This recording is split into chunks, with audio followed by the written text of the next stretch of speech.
Welcome back to this video. In this video, I'll show you how to share a contact to someone in Google Message app. Let me show you how. Very first thing you want to do is to open up your Google Message app. Then go ahead and select the person you want to send contact to.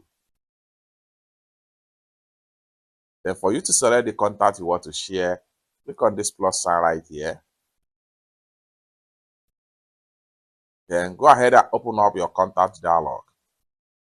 So click on contacts. Then you are here. You can select the contact you want to send. Let's say, for instance, I want to send this contact. Select on it. Then share contact as file or text. Send it as text. We have the contact detail right here. Next thing we want to do is to click on send right here. However, we can go back to contact again. Select another contact. Send file or text. We can decide to send it as file, and we have it this way.